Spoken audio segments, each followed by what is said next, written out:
World cup का champion बन गया है। शानदार बैटिंग का मुजाहिरा किया गया ऑसीज की जानिब से। मिर्जा इकबाल बेग साहब हमारे साथ मौजूद हैं। मिर्जा साहब, सारी रोंदियां फेल हो गई आज इंडिया की।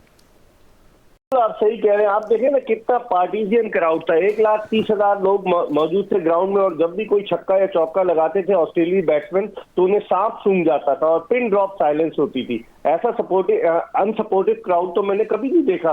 ठीक है, आप अच्छी चीज पर दाद दें, लेकिन वो समझ रहे थे ना, मैंने शुरू में आपको कहा, वो समझ रहे थे कि वर्ल्ड कप उनकी जेब में 10 मैचेस ऑन अ ट्रॉट जीत कर आ रहे हैं और अब हम 11वां मैच भी जीतेंगे। भारत के कई साबिक टेस्ट क्रिकेटर मैं कल देख रहा था, वो कह रहे थे जी हम जीत जाएंगे, जीत कर जश्न मनाएंगे। आज तो मेरे ख्याल में शोक का समय है। अहमदाबाद में 1,30,000 तमाशाई कुछ तो रोते हुए अपने अपने घरों को लौटे हैं, और कुछ जो है पूरे भारत में 1,25,00,000 की आबादी वाले भारत में आज बिल्कुल शोक का समय होगा, क्योंकि जिस तरह की परफॉर्मेंस भारतीय टीम ने इस वर्ल्ड कप में दी, 10 मैचेस ऑन अ ट्रॉट जीते, नाकाबिले शिकस्त थी। वो कहते हैं ना, जब कोई चीज ऊपर जाती है तो नीचे भी आती है, और क्रिकेट का भी ये उसूल है कि एक न एक दिन बुरा दिन आता है, और आज वही भारत का बुरा दिन आया। आज ट्रेविस हेड वर्सेस इंडिया अगर कहा जाए तो बेजा ना होगा।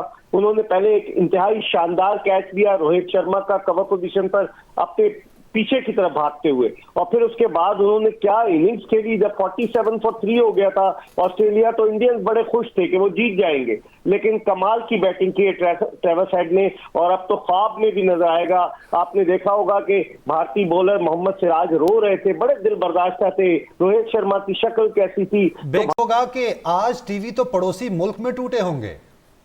आज टीवी क्या टूटेंगे, सर तोड़ेंगे अपने दीवारों को मार मार कर। इसलिए वो तो समझ रहे थे कि हम वर्ल्ड चैंपियन बन गए। और भारत 2011 में भी जब वर्ल्ड कप का फाइनल मुंबई में खेला था श्रीलंका के खिलाफ, तो भारत जीत गया था। वो समझ रहे थे अपने मुल्क पर में अपने होम क्राउड के सामने अपने होम ग्राउंड पर हम जीत जाएंगे। और जिस तरह की पिच तैयार की गई थी, वो पिच ऐसी थी कि आप देखेंगे उस पर जिस तरीके से टॉस जीतकर पैट कमिंस ने खुद पहले बॉलिंग करने का फैसला किया, ये बड़ा दिलेराना फैसला था, क्योंकि बाद में उसने देखा कि बाद में ओस गिर रही थी, जिसकी वजह से गेंद गीली हो गई थी, स्किड कर रही थी, और भारतीय बॉलर्स को कोई मदद नहीं मिल रही थी। तो आज भारतीय सूरमा जो थे वो मट्टी के शेर साबित हुए, और जिस तरीके से परफॉर्मेंस दी है ट्रेविस हेड, और मार्नस लबुशेन को भी क्रेडिट देना पड़ेगा।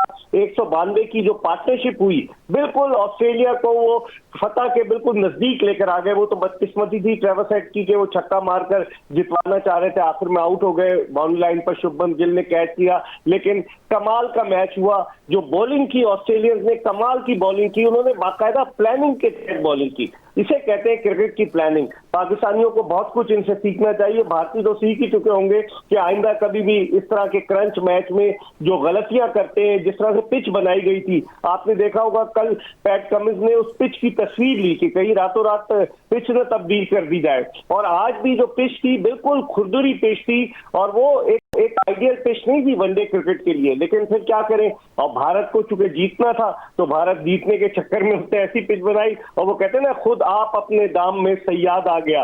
आज लगता है कि भारत खुद अपने दाम में आ गया। Hats off to Australians, they played marvellous cricket.